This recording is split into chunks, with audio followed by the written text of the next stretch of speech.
If you want real upper body strength and healthy, pain-free shoulders, you have to master this movement.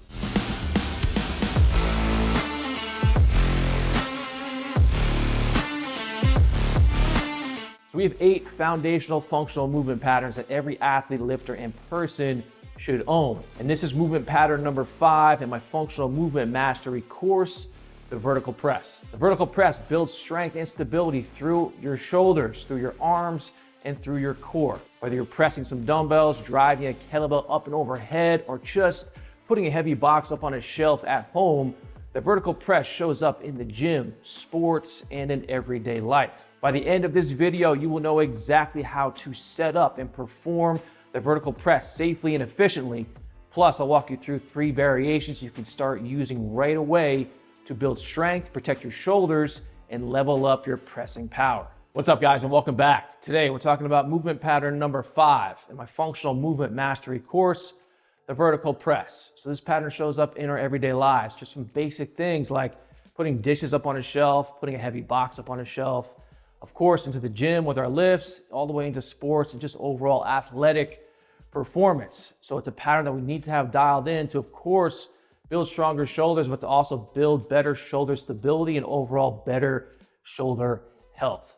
The pattern in itself primarily targets the anterior delts, so the front of our shoulder, our triceps, and our core. Anytime we're pressing weight overhead, it forces the core to work extra hard to maintain alignment and to ultimately protect our spine under that load. So this is honestly one of the best, not core exercises to build better core strength. So first things first, no weight to get started here. We're going to talk about building the foundation to press on. And this is where a lot of people go wrong. This is where a lot of people get hurt because they're not focused on the lower body and how important the lower body is in pressing safely and efficiently.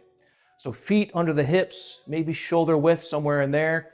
You're going to start off by flexing your quads, right? So flex the quads and then squeeze your glutes. That inherently is going to tuck your abs in and bring the hips to neutral. And then I want you to brace your core. So this is the foundation. We need to have that lower body locked in to press safely and efficiently overhead.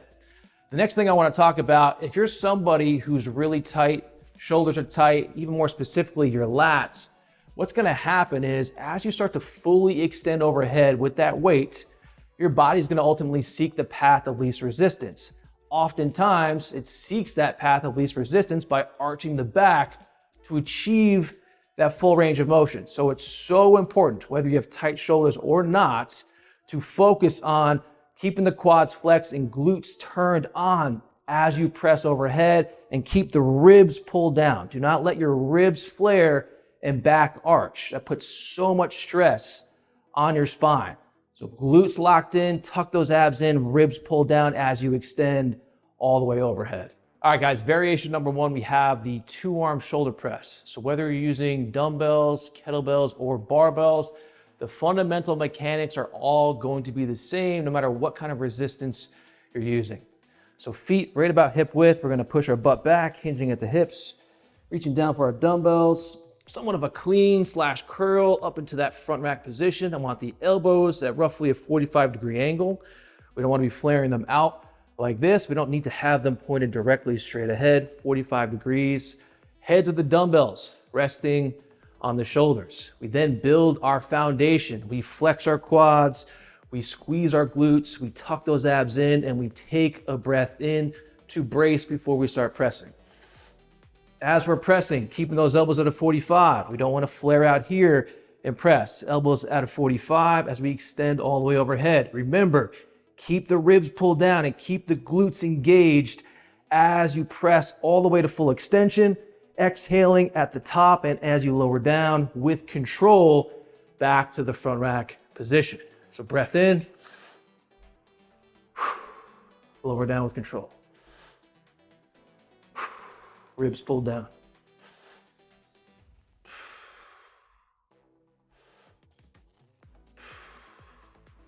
All right, guys, variation number 2, we have the push press. So one of the best variations to build explosive strength and power with the vertical pressing pattern. So there's 2 main things I'm thinking about with the push press, 2 main cues. Number 1 is going to be a dip. Number 2 is going to be a drive. So dip and drive.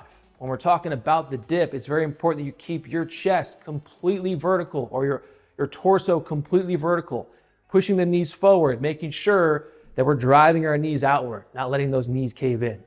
So it's a quick dip. We're not squatting down and then pressing up. Then we aggressively extend our hips, flex our quads, squeeze our glutes, brace our core, to then drive that weight up and overhead. So feet hip to shoulder width. We grab our dumbbells, we hinge at the hips, reaching down, somewhat of a clean / curl up into that front rack position. From here, it's a quick dip, and then driving that weight up and overhead. So we take the breath in before we go into the dip. And then exhale as we get to the top and as we lower down. Explosively press overhead. Remember, keeping those ribs pulled down as we go into full extension.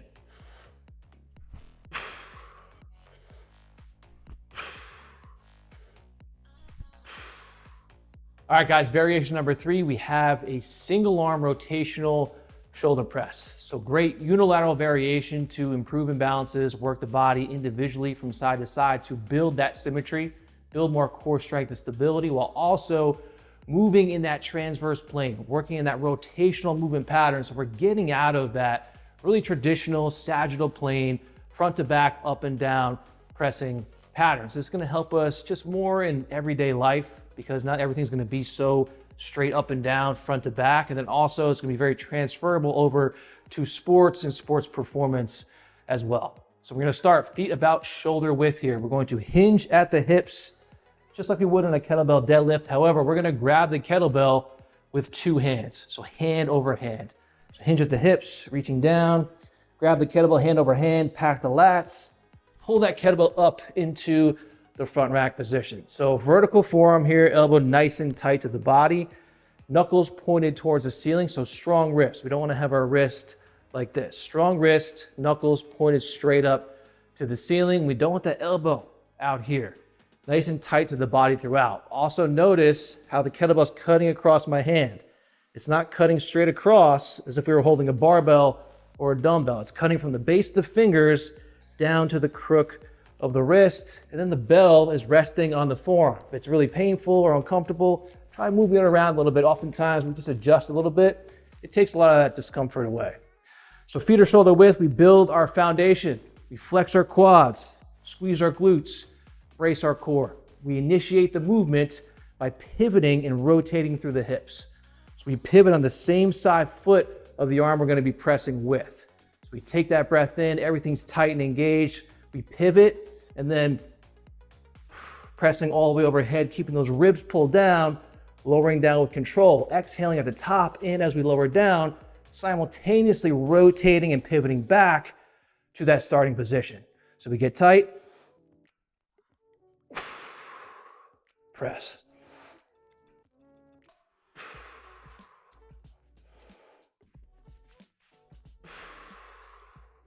All right, guys, that is a wrap on movement pattern number 5 of my functional movement mastery course, the vertical press. If this lesson helped you out, be sure to hit the like and subscribe so you guys do not miss movement pattern number 6, dropping very soon. If you guys have any questions about pressing, whether it's shoulder pain, overhead mobility, or which variation you should use in your training, drop a comment below and I'll get back to you. Thanks as always for watching another video. Keep training smart, and I'll see you guys in the next lesson.